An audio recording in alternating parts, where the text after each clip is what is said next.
Hi എല്ലാവർക്കും നമസ്കാരം. ഇന്നത്തെ റെസിപ്പി വെറും 5 മിനിറ്റ് കൊണ്ട് തയ്യാറാക്കിയെടുക്കാവുന്ന ഒരു എഗ് റോസ്റ്റിൻ്റെ റെസിപ്പിയാണ്. പണ്ട് സ്കൂളിലൊക്കെ ലഞ്ച് ബോക്സ് തന്നുവിടുന്ന വളരെ ടേസ്റ്റി ആയിട്ടുള്ള ഒരു എഗ് റോസ്റ്റാണ്. അതുപോലെ എളുപ്പത്തിൽ തയ്യാറാക്കാം.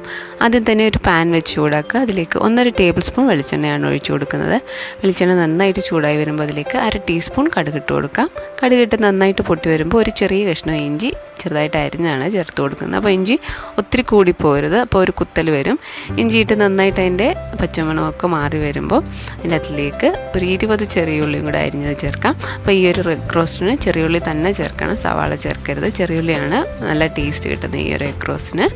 ചെറിയ ഉള്ളി ചേർത്തതിന് ശേഷം ഒരു 1/2 ടീസ്പൂൺ ഉപ്പും കൂടെ ചേർത്ത് ഇതൊന്ന് വഴറ്റിയെടുക്കാം. അപ്പോൾ ഒരു 2 മിനിറ്റ് വഴറ്റിയാൽ മതി. ഈ ഒരു ഉള്ളി ഒത്തിരി വഴണ്ട് പോകരുത്. അപ്പോൾ ഈ ഒരു മസാലയ്ക്ക് ആ ചെറിയ ഉള്ളിയുടെ ഒരു ക്രിസ്പിനെസ് വേണം. നമ്മൾ കടിക്കുമ്പോൾ ഒരു കറുമുറാന്നിരിക്കണം, അതാണ് ടേസ്റ്റ്.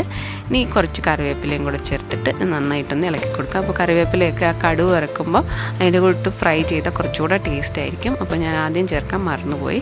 ഇനി ഇതിൻ്റെ അകത്തിലേക്ക് മസാലകളൊക്കെ ചേർക്കാം. 1 ടീസ്പൂൺ മുളക് പൊടിയും 1/4 ടീസ്പൂൺ മഞ്ഞൾപ്പൊടിയും 1/4 ടീസ്പൂൺ പെരിഞ്ജീരകത്തിൻ്റെ പൊടി. ഇപ്പോൾ പെരിഞ്ജീരകത്തിൻ്റെ പൊടിയാണ് ഈ ഒരു മസാലയ്ക്ക് ഫ്ലേവർ കൊടുക്കുന്നത്. പൊടികളൊക്കെ ചേർത്തതിന് ശേഷം ലോ ഫ്ലെയിമിലിട്ട് പൊടികളുടെ പച്ചമണമൊക്കെ ഒന്ന് മാറി വരുന്നിടം വരെ നന്നായിട്ടൊന്ന് ഇളക്കി കൊടുക്കുക.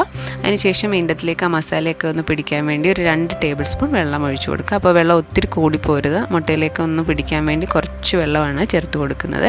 ഇത് നന്നായിട്ടൊന്ന് ഇളക്കി കൊടുക്കാം.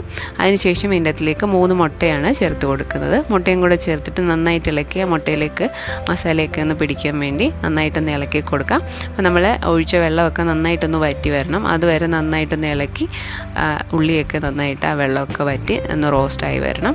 അതുവരെ ഒന്ന് ഇളക്കി കൊടുക്കുക. ഇത്രയേ ഉള്ളൂ. വളരെ എളുപ്പമാണ്, വളരെ ടേസ്റ്റിയാണ്. അപ്പോൾ സ്കൂളിലൊക്കെ പോകുന്ന കുട്ടികൾക്ക് ലഞ്ച് ബോക്സ് എളുപ്പത്തിൽ കൊടുത്തു വിടാൻ പറ്റിയ റെസിപ്പിയാണ്. അപ്പോൾ എല്ലാവരും ട്രൈ ചെയ്ത് നോക്കുക. താങ്ക്